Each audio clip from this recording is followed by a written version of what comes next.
Hi everybody and welcome to the video and live streaming show. I'm John Lacey and I'm joined as always by Sam Proof, and today on the show we're talking all about video creation, how you go from that initial idea to recording to editing and ultimately publishing and promoting that work. So that's coming up today. We are going out live to all the various places, so we'd love to hear from you where you're actually watching. That would be awesome. Sam, how has your week been? I understand there's been some big things happening for you in the last week or so. Yeah, it's been good. It was my wife's birthday yesterday, and so shout out to Amanda. It was Happy a birthday, pretty, Amanda. yeah, it was a pretty chill birthday, but we did like sushi and stuff like that. This is a picture of us at the Fur Ball, which happened the weekend prior. So yeah, that's a much bigger sort of thing, where this is the Kitten Rescue annual gala event, which is their fundraising event. And we, as sort of prolific fosters of theirs, have lucked into every couple of years or so, somebody donates tickets on our behalf. So thank you to Larry, who donated my ticket. I don't know who did Amanda's, but yeah, it's their big annual fundraiser. They have like $100,000 goal, and a lot of like, who's of cat rescue are there. The Paw Project showed up, and Nathan the Cat Lady, he was the MC, and Blasco, who's a musician. Some people may know who Blasco is, and some other stuff like that. Yeah, it's just a good time, and you get an open bar and a free vegan meal and a gift bag and all sorts of goodies. So it was fun. Yeah, that's pretty And much how the week was. Yeah. a night with the without the kids too, which Without is the kids. probably Yeah, we quite lucked unusual. into actually having a babysitter turn up. Like all of our regular babysitters aged out and went on to college. So we were in like panic mode. And then one of Amanda's co-teachers at the school she works at was like, hey, my kid is old enough. And we're like, that's great. We'll do it. Take the risk. Thanks, Insomnia, Nice. for the birthday wish. I'll pass that along. Yeah. Okay. How was your week? My week's been pretty good actually. I took some time off from my day job and I did some extra content creation, which I know sounds really weird to other people, but it genuinely makes me happy when I can do that. And I've been creating a few extra videos and stuff. There have been some really weird things happening, and I don't know if Mercury is in the microwave, as they say on TikTok, but between LinkedIn and YouTube this week, and I just want to bring some people into the conversation as well. So, Saeed, one thing I noticed during the week was that if I create an event on LinkedIn and I schedule that through StreamYard, it's fine. But the minute I go to actually edit the event or add a speaker, it actually completely changed the time on me. And it was really sort of encouraging to discover earlier today that I'm not the only person that this is happening to. So if you are watching over on LinkedIn, there isn't a lot happening in the About section, but there is sort of in the initial post. And Saeed's also asking about YouTube. If you wanted to, you could... I think there's actually a link in there, but... let me just shove this up on the screen for a second. So if you want to head over to my YouTube channel, it is at johnlacey.com/YouTube. That will redirect you if you want to check that out. But essentially... Sorry. Go on. We have dueling YouTubes. Go on, John. We do. That's an interesting thing I don't think people understand, is that we both do this show together, but it both goes out to separate properties of ours. But again, I just want to touch on the weird YouTube thing that happened earlier today. And that's if I go to the community tab, it tells me I have no videos. I have no access to anybody's videos. I can't post or share a video. It is so bizarre. I just posted the community thing because I was waiting for our show to start, thinking that it actually being live might bypass that issue. It did not. It still was unable to find it, but if I just pasted the URL into the post part itself, it actually did create an embed from that. I mean, I tried to do that, but it gave me no joy whatsoever. But again, that's just the joy of technology, so I guess we've got to roll with it. But again, thank you to everybody who's joining us. Thank you to Insomnia Doodles, who actually indulged me in this ridiculous thing that I keep trying to make happen, which is team live or team replay. So if you want to throw that into the chat, I would appreciate that. That's awesome.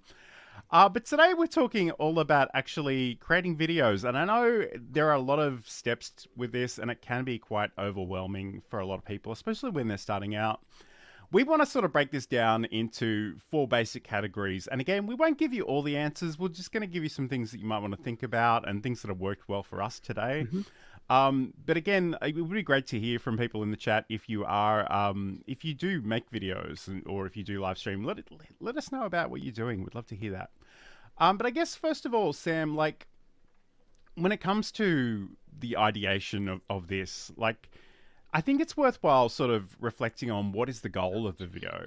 So what are you hoping that it will do? Because, you know, maybe it's just to entertain, maybe it's to educate, maybe it's to promote something, maybe it's to build awareness. But I know that you do a lot of different content between different things that Qt Avalanche and Soundproof.tv and all of that wonderful stuff.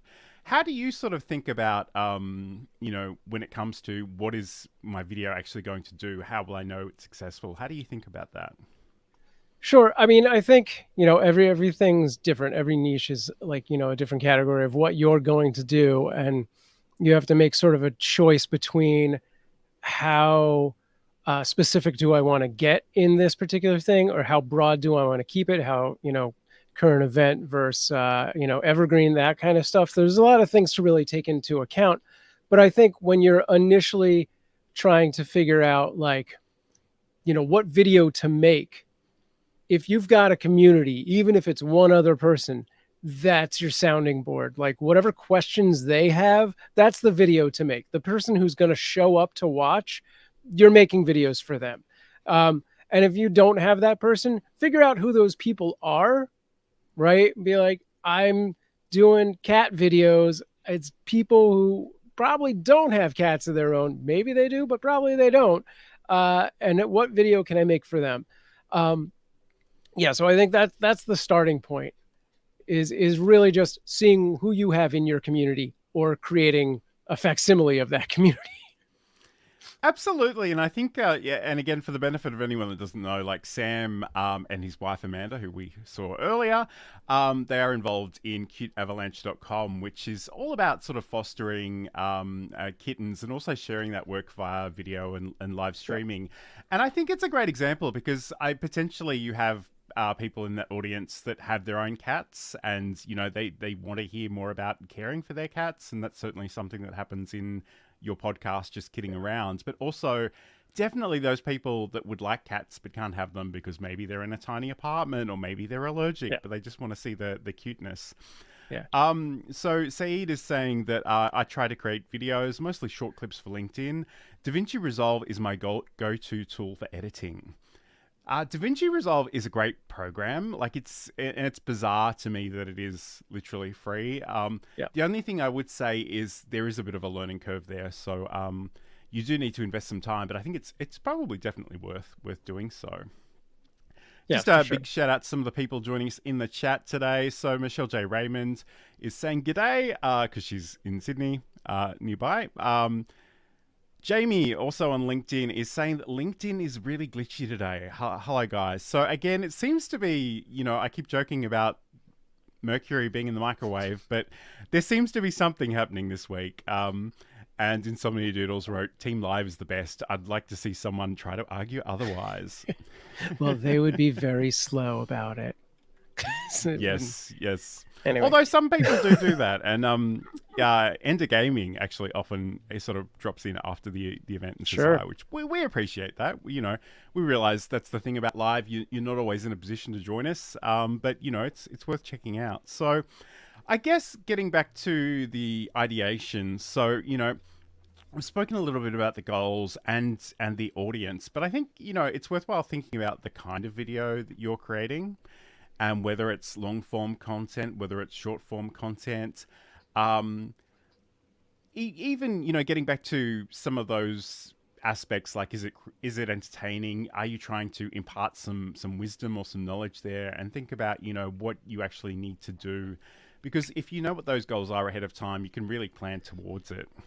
Right. I Um, think when we talk about goals, you should really, you know, put it out there. Like if you have something very obvious that is a sales driven goal for your video, put that right up at the top. Be like, this is, my goal is to get X number of people signed up to my newsletter. My goal is to sell t-shirts. My goal is to sell an e-course, whatever it is.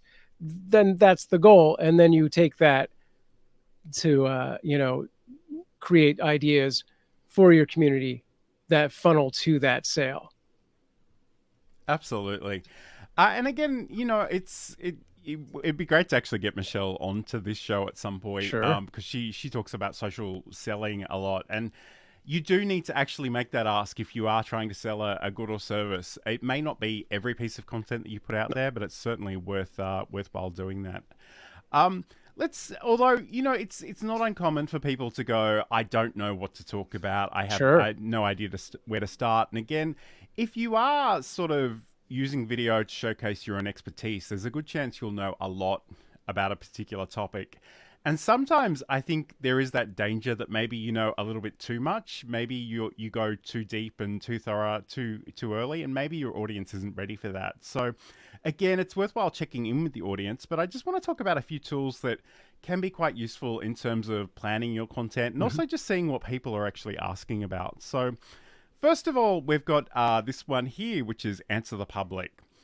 And again, for this particular tool, you can search for a particular topic. You can sort of specify a language and a particular geographical area.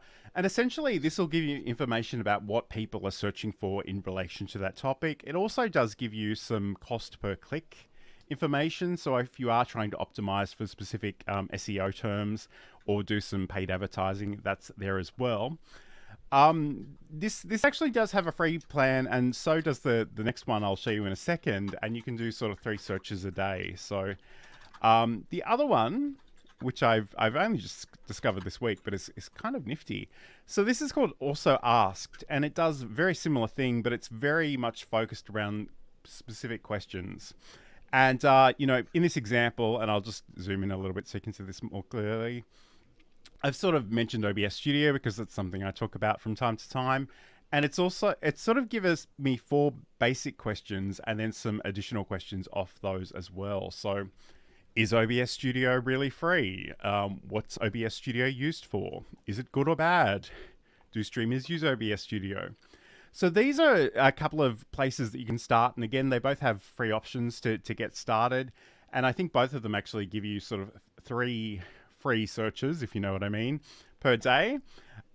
So one third thing I'll just mention briefly is the YouTube Studio. So this is actually the YouTube Studio app on my Android phone. I was looking for this functionality on the desktop browser and I couldn't find it, but it might be in there as well. But essentially, they've got this research tab, which is in the analytics section. And you can search for topics and it'll give you top searches for different things. So that can be a really, really useful way of working and just, create a list of the things that you might want to cover in the future. Yeah. And this is kind of like a side to all of that. I use most of those. I think that's great. Also, you can just find topics by like searching keywords in things like Twitter. Like I literally was on Twitter earlier today, not doing this, and I was looking up a specific platform, and like one of the results that came back was something that baffled my mind so much that somebody had gone to this extent to do what they were doing, and then somebody in the comments was like, "Yeah, how come we have to do it that way?" And I was like, "You don't. You absolutely have made this too hard for yourself." like like that's a thing I could make a video on. So like yeah, I mean It's inspiration can come from anywhere. it's funny you mentioned that because I don't know, a few weeks ago, maybe a month ago, a very prominent YouTuber made a video about their vertical video rig, and it was like Mm-hmm. thousands of dollars worth of equipment. Mm. And they wrote some. It was just the way they expressed themselves. Like this was the definitive way of doing it. And I'm like, who on earth is that for? And of course, it was for the the top 2% YouTubers out there. Uh-huh. And like it was fine, and it was kind of funny because he actually used my comments to make a subsequent video, which Oh, was a nice. little weird and not what I was expecting at all. But But that is exactly what I'm saying to do. Find the comments from your community and make more videos out of it. There you go. That's exactly it. absolutely. And just checking with the comments again. So, Said saying I like infotainment videos. Sure. And we have witnesses. Michelle has said she will definitely come on at some point. So we'll make That is a we'll binding make that contract. happen. And another thing. So this will probably lead me into a bit of a rant, so Sam might have to hold me back a little bit. But Michelle writes, my biggest video challenge is getting hung up trying to create YouTube style and not a Michelle style. Trying to be a YouTube style creator took the joy out of things and made me avoid it. This is completely true, and one of the things that sort of frustrates me as someone who's in this video creation space is that every podcast I listen to just goes on and on about how you should be Mr. Beast. And I've got to tell you, none of us are going to be Mr. Beast for a variety of reasons. And I kind of want you to be yourself first and foremost. But I'm not even particularly interested in making videos of that style. For me, it's much more about education and training. But it's such a valid point because I think a lot of us feel like we have to be a particular way and speak in a particular way. And we did a show on vertical video, and it's hilarious to me that if you go on TikTok, everybody is using the influencer voice, and the minute you hear it, you go, "Oh, I'm being sold something," and you flick it away. So it's much better to actually just do the things that you want to do.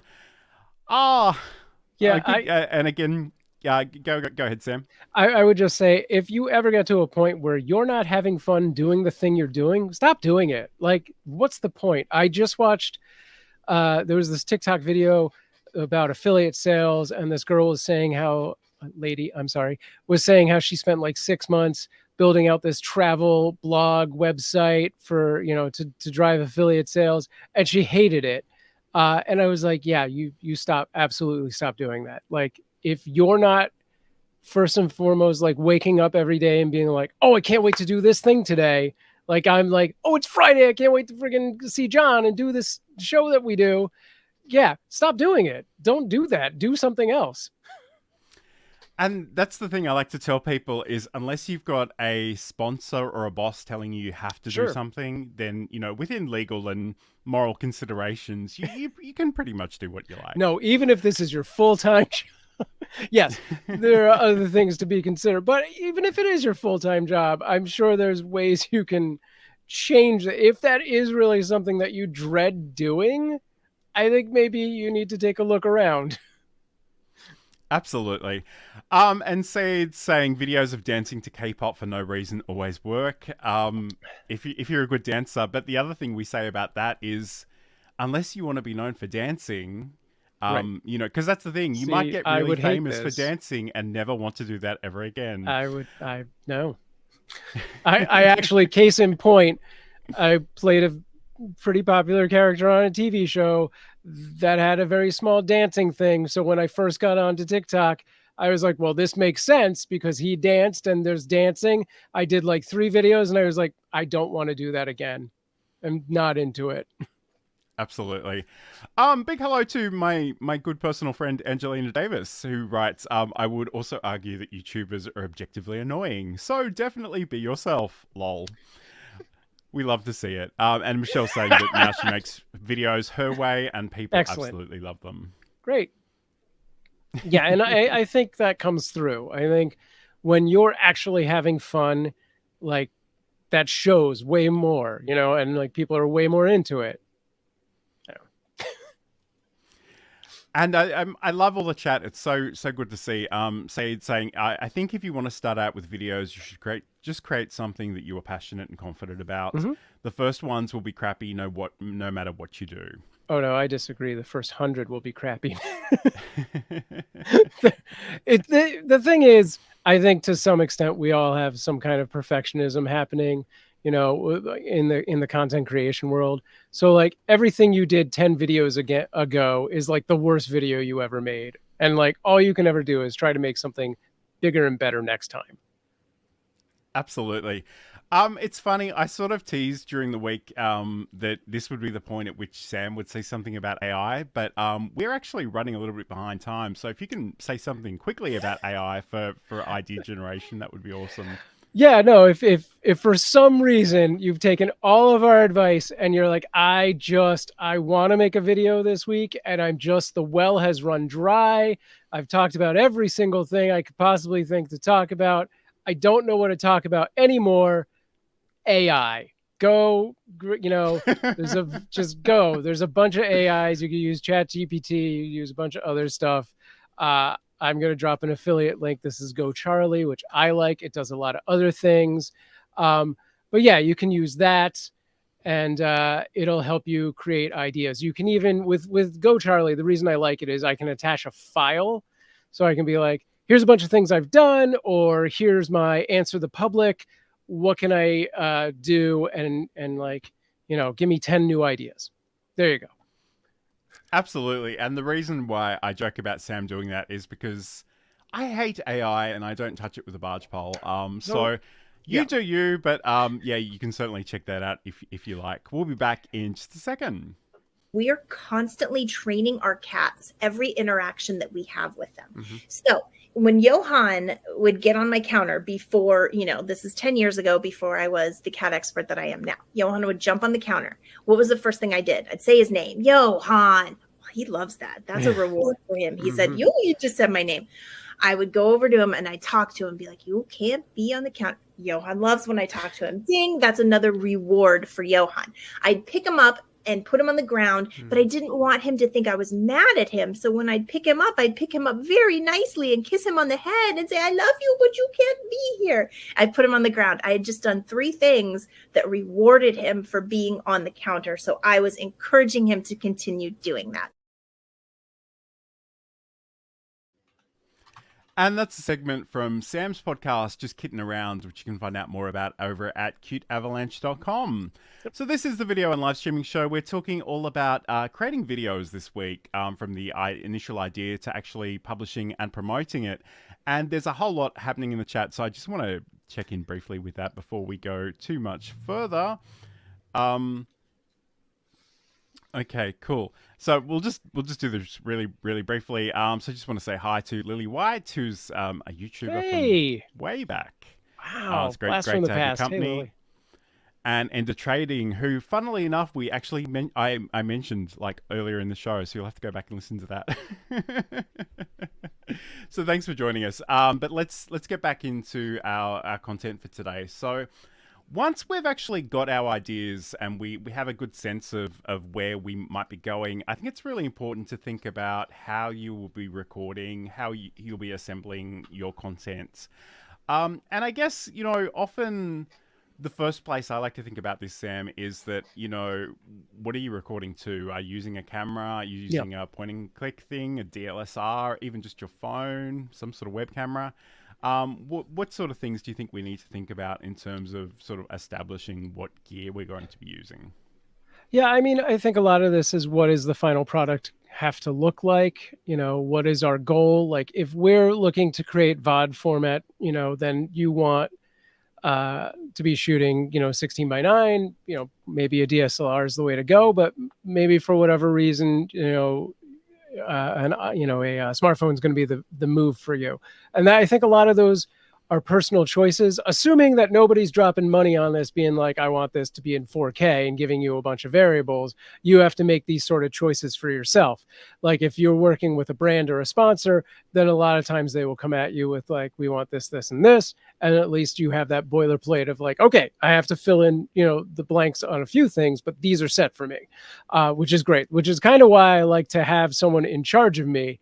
Because then I can be like, I don't have to make 100% of the decisions. I just have to make some of them, So when I do like things like UGC videos, oftentimes they'll be like, it's going to be a 9:16, shoot everything on your iPhone. And I'm like, great, that decision has been made for me. Now I just need to, take it to the next step, create the beat sheet and make my production schedule and go from there. So I think, a lot of those are choices that you need to make based on the project itself. And it's funny because we do talk about constraints a lot on this show, and I think sometimes people don't like the idea of constraints, but the truth Sure. is, if you have some of those choices made for you up front, you don't have to expend extra mental energy on them. So it can be really, really useful. Again, say it's just saying use what you already have, so you can upgrade to other things Yes. when you work out on that. So. Um, in terms of recording, I guess another consideration is, what are you recording to? Like, are you going to some, an SD card in your camera, for example, or maybe recording directly to your computer? Again, I know, Sam, you do a lot of different content. I record pretty much everything straight to my computer. Like, I have a very desk orientated situation, and part of the reason for that is because so much of what I do is actually sort of software tutorials, so it Yeah. makes total sense for me to do that.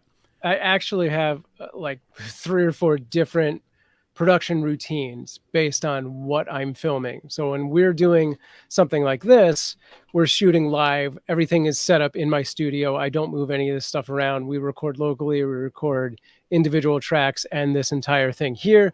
So it's all kind of very confined in how much variation is happening. There's not a lot. And then it's Mm-hmm. just about organizing those files and editing it down to turn it into a podcast and stuff like that.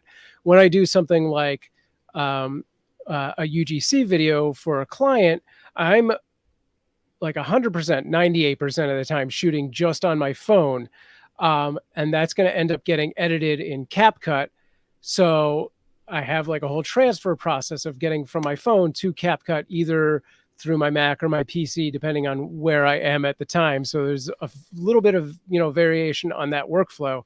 When I do something from, when I used to do like the weird news videos, that was all DSLR. I often had other people involved. And again, that's a completely different workflow to get from the camera to the computer into the hard drive and organized and into the editing Absolutely. software.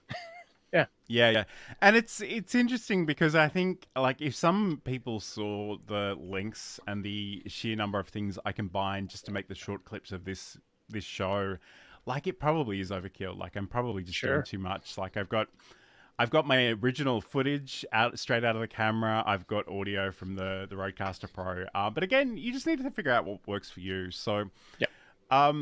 I guess one thing, and this is probably a slight detour, but I think it's worth talking about because this is the video and live streaming show, is that if you are actually live streaming with an intention of repurposing the content, a lot of the tools these days have different options for either isolated recordings and Mm-hmm. local recordings. But again, it's really worthwhile thinking through the trade-offs of those, because if you do use isolated recordings, and we try to do that mostly for this show within StreamYard, the only thing you do need to consider is that this is sort of uploading not quite in real time, but not too far off it either. So again, that can Yeah. have some implication for your internet connection.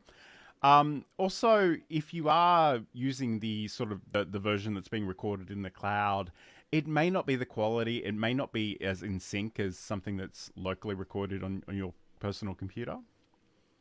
Yeah, for sure. I've actually had some issues recently with those StreamYard recordings where like your track versus the double, us both together, it was just like a microsecond off. And I wasn't in a very complicated edit. I was using CapCut, and the audio syncing on that is not a great thing. It's not nearly as good as I could do in like Adobe Premiere or Avid.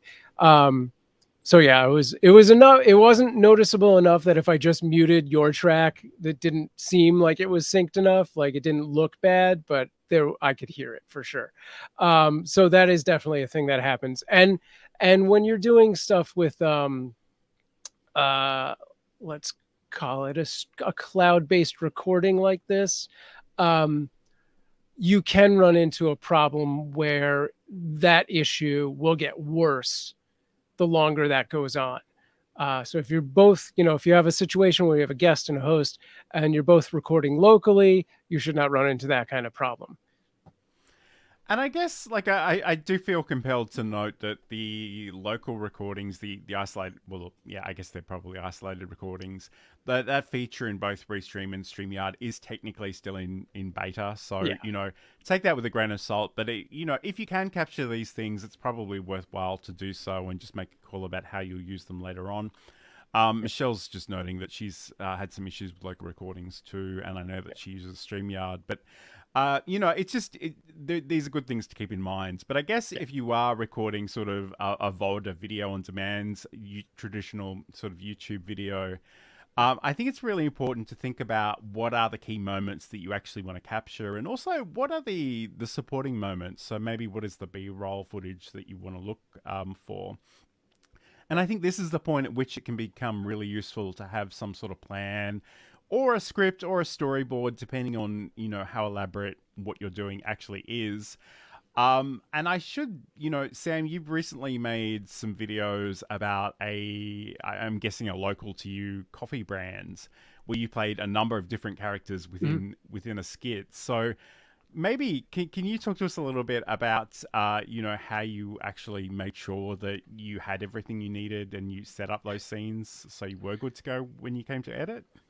Yeah, I didn't. No, I did, and then I actually still ended up having to reshoot one of them because I just didn't like it.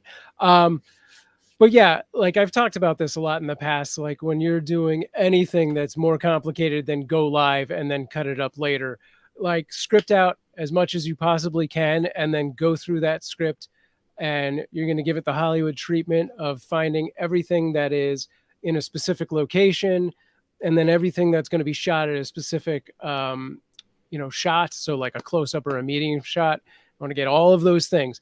Thankfully, with that particular video, I was looking at like I don't know, was that a minute long at the most or something like that? So it was really a bunch of one take shots where I would just repeat the whole script because it wasn't that much. I had a teleprompter set up, and I would put that off to where the eye line should line up for, hey, it's me from the future.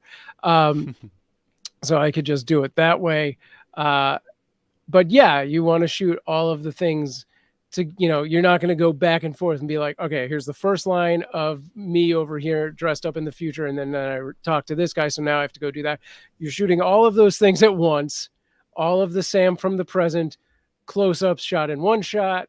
Then you do the medium shot, then flip it, get dressed as Sam from the future, shoot all of those medium shots and close-ups after that. So you're not, breaking down and setting up a million times over. Anything you can do to minimize your workload is in your best interest. And I guess in that example, like you being the entire talent for everything, like it's inconvenient for you to maybe go back and reshoot some of that stuff, but it may not physically be possible if you're working with other people and gear that's being hired. Yes. Like you really need to make sure you have what you need, because you can't just go back and sort of recreate it. And I guess one thing that I see a lot in traditional TV advertising is that they clearly do a whole bunch of variations on the basic script, and sometimes there'll be a 30-second version and sometimes there'll be a 5-second version, and like they will just get all kinds of variations, and that may be something that's worthwhile for you depending on your project. Yeah, that's actually something that, especially with these sort of UGC videos that I do a lot of, which is I try and over deliver. Like I make whatever the promise is that I know I can accomplish in whatever the time frame is, and then I give them more. So, and generally the way that is that they ask for a certain amount of stuff, and then I will ad lib 3 or 4 or 5 new hooks to that video. So they could theoretically cut it down and make it a different video altogether as well. Sometimes there'll be other ad libs throughout, but yeah, I mean, like that is one trick that will like really help you take one piece of content and make 4 pieces of content from it, is just changing the hook.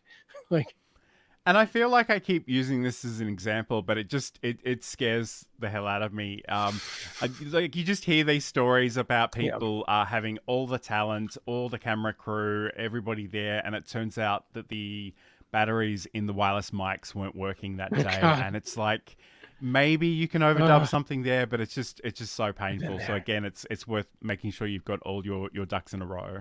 Yeah, I mean, and test, like always test. Like everything always changes, and a new thing goes wrong every time, no matter what it is. Something new will go wrong. I remember when I first got my Zoom, I went to, which is a portable audio recorder for anyone who doesn't know. I went to VidCon and I like straight out interviewed someone, had not played with that Zoom before, and nothing recorded on it. But I have the video, Mm-hmm. which has no audio track to it. So that was cool. Absolutely. So we're going to come back in a second and talk about actually putting together all those various takes that you've got. So this is the video and live streaming show. Hi, I'm John Lacey, and in Build a Presentation Muscle, I want to talk about finding your voice, refining and sharing your message, using tools and technology to share that message, and looking after yourself as a creator.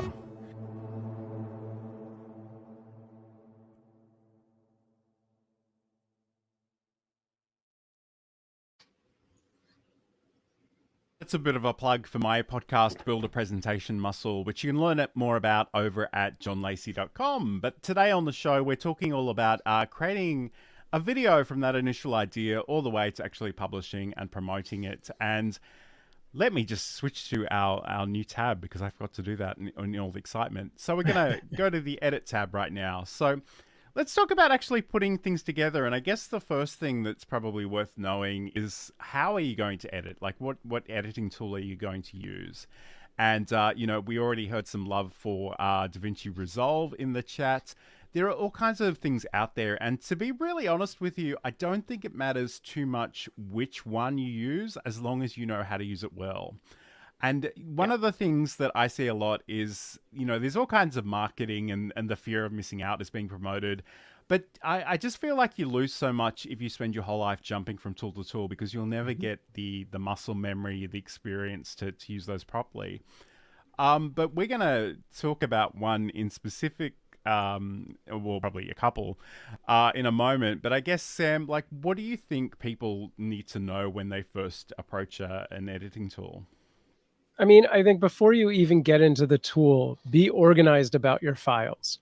Like one of the things that I like to do is I have like a folder structure on my desktop that has all of the different, things. So like B-roll goes into its own folder, capture, which is this kind of thing where it's me talking to the camera, that kind of thing goes its own folder, and so on and so forth, sound effects, whatever.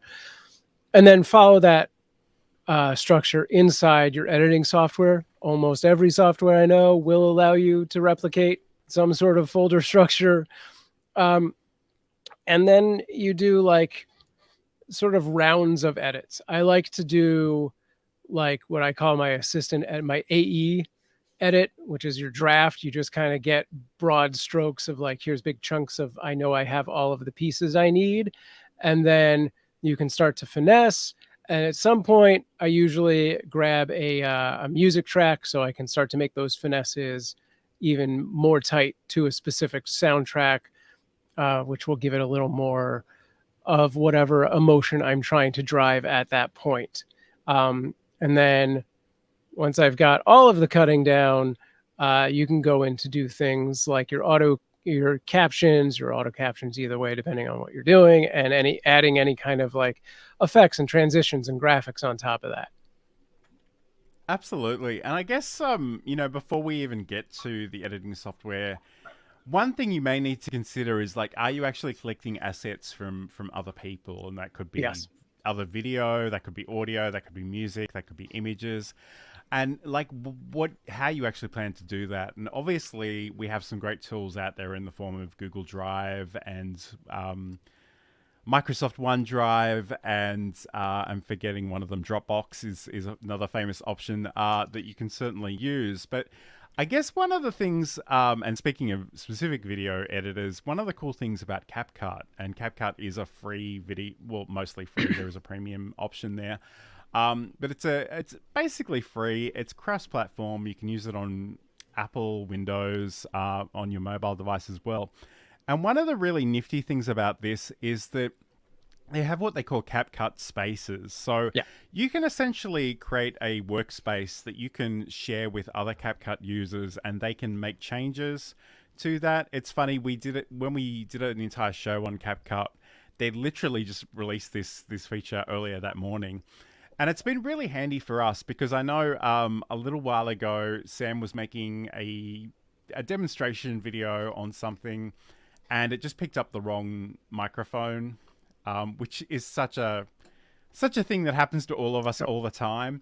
But he sent me sort of a link to the CapCut space. I sort of rendered it and took it into Adobe Podcast, of all things, to fix it up a little bit. So it's great in that sense because you can share it collaboratively. People can make changes to it, but it could also be just a useful way of showing, like, the clients, for example, if you are making some content that they need to approve as well. So Yeah, and it also it does individual file transfer or an entire project. So like John said, like I could straight out send an entire project over. He can make changes and like refresh the upload, and then I'll see all those changes on my end, which is great.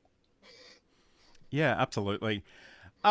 So yeah, that's really cool. And again, there are all kinds of tools out there. I use Camtasia for a lot of my editing because it is sort of optimized for that screen capture that I do so much of. And I do like their library feature, although the thing I did learn this week is that you have to be a little bit careful about how much stuff you're storing in your Camtasia library. I had like 327 gigabytes worth of stuff, and I'm wondering why my hard drive is suddenly full. So make sure you go back and check that stuff. But I guess in terms of actually using, video editing software to tell a story or maybe set some expectations or create intrigue, what are some of the techniques, Sam, that we might employ to actually make our content a little bit more compelling? Yeah, I mean, like I was saying earlier, like you choose your music wisely and make sure that applies to the emotion you're trying to give that video and that story. You don't want to put the happy fun music in like a like a horror setting. I mean, maybe you do, actually, who knows. But yeah, just be mindful of that sort of thing and your aesthetic in general. There's a lot of little things you can do to set the mood and carry that around. Absolutely, and I guess the other thing is, we can sort of use sort of pacing and Yeah. maybe you tease somebody with some content that happens at later on in the video initially, just to grab them in and have some kind of hook, and maybe set up a question mark in the viewer's mind just to open Yes. that loop and maybe close it later on. Yeah, I But mean, certainly, I think no, I think a lot of that also comes at the in the sort of ideation, research, planning phase of like when you're creating what you're creating, like knowing that opening line, what that hook is going to be, and like how you want to present that, and what the visual behind it will be as well. And like in today's day and age, there's been a big sort of shift in how people start online content specifically, but I've even seen this in television to some extent, where there used to be a lot more sort of teasing of like, this is what we're going to get to. But now I think it's very go, go, go. And what we want to see is like, this is the thing. This is a cake that looks like a Louis Vuitton bag.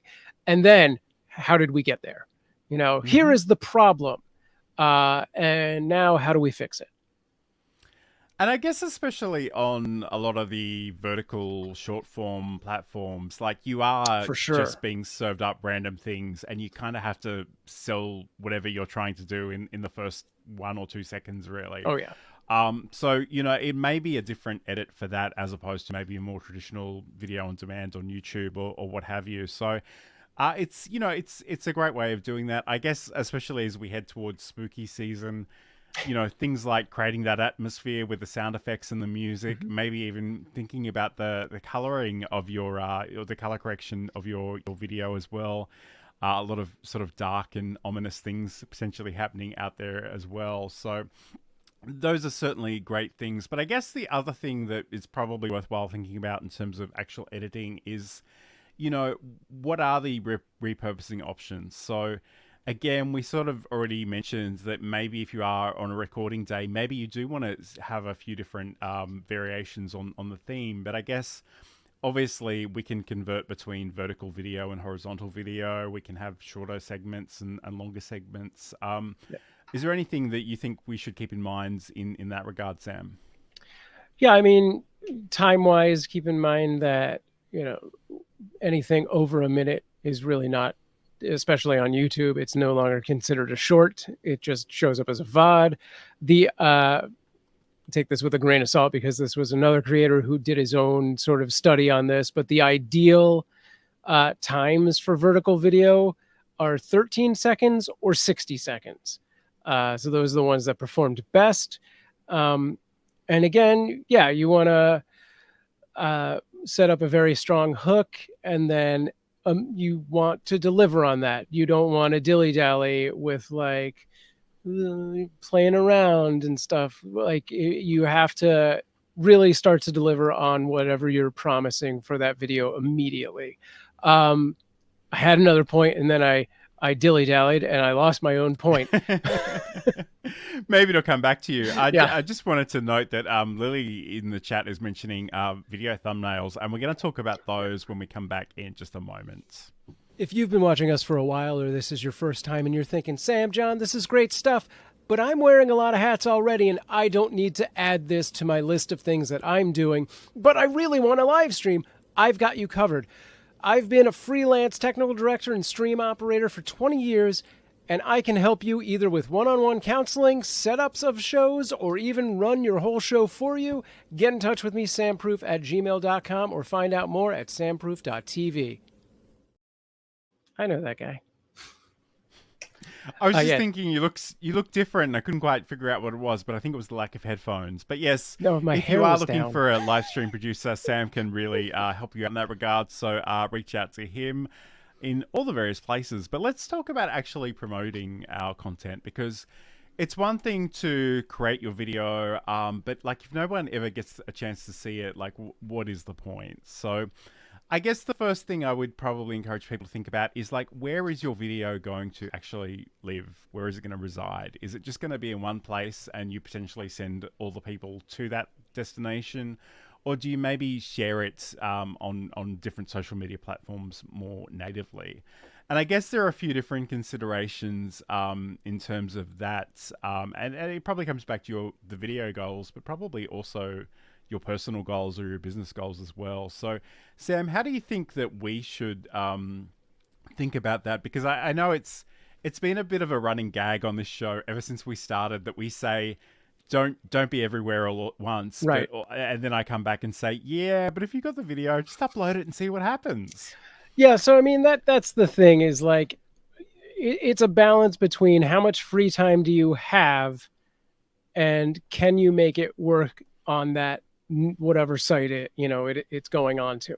I think even if, I don't know, is that the statement I want to make? Okay, if you have the video, sure. If you have the free time, throw it out to every single thing. But you do need to like be able to follow up, like see what comments are coming in on those platforms and answer all of those comments. If you've gotten to the point where you're too busy, then either you need to cut back on those platforms or hire someone to do that for you. Right. But yeah, I think even if you do throw it up to 12 different platforms, you should have some knowledge in your head of like, the main one that I'm actually focusing on is this, because you need to be clear on that.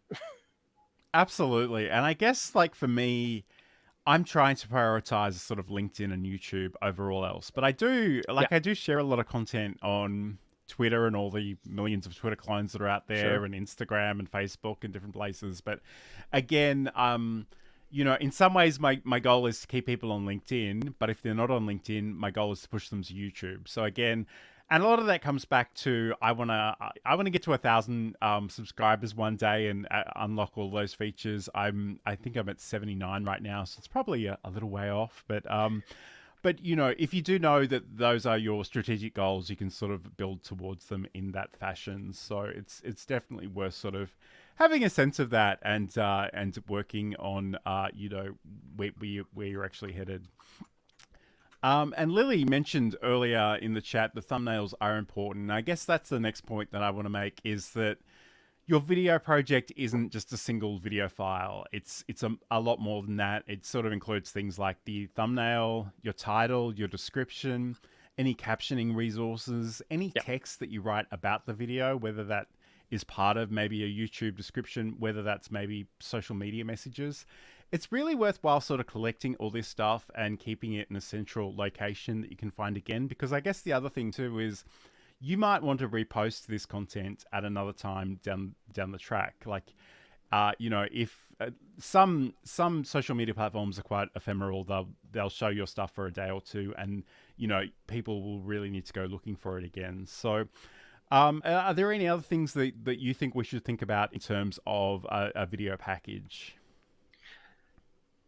Yeah, I mean, so yeah, you got your thumbnail is very important. Your title and description, and even within your description, I think you should, on like YouTube, I feel like it is one of the most underutilized parts of the video is that YouTube video description, because it gives you so many characters worth of space to utilize. So like really use that. Lily says SEO tags. I really like, if I have a chance, to go into that YouTube description and we have our initial sort of paragraph about what this video is actually about.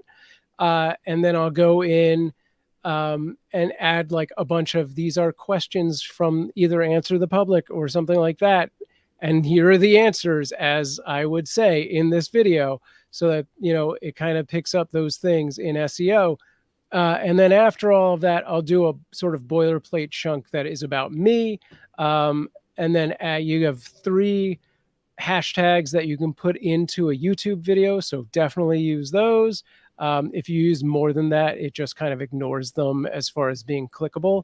But probably there's still SEO in there. And then they say that the YouTube tags keywords are like really low weight, but they're still there. So it might be worth using it.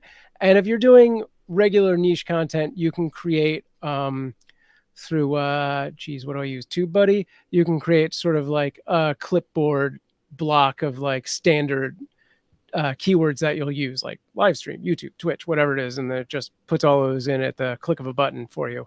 And then you do all of your social media. And I think, again, an underutilized thing is the YouTube community tab when it's working correctly, which we've ranted about earlier today. Not today.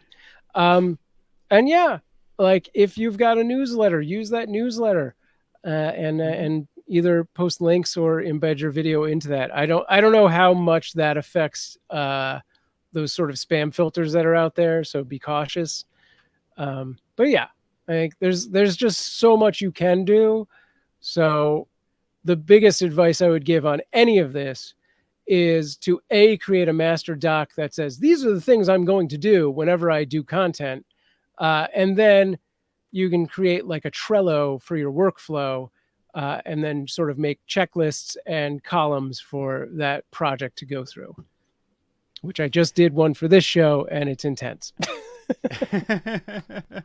Absolutely. So, and obviously different platforms are going to have different options. I guess the thing that YouTube themselves sort of say about the tags as opposed to the hashtags is that that's a great place to put misspellings. So, yes, if there are popular misspellings, if there are variations on the way that you describe things, I always describe live stream as a single word, but I do try to go in and sort of have that as a variation there as well. Yeah. So once and again, different video platforms will give you different options, so it's worth exploring those. But I guess once it's out there, think about how you can actually share that link and with whom. And it could be as simple as just DMing somebody a link and saying, hey, I made this. I thought you might be interested in it.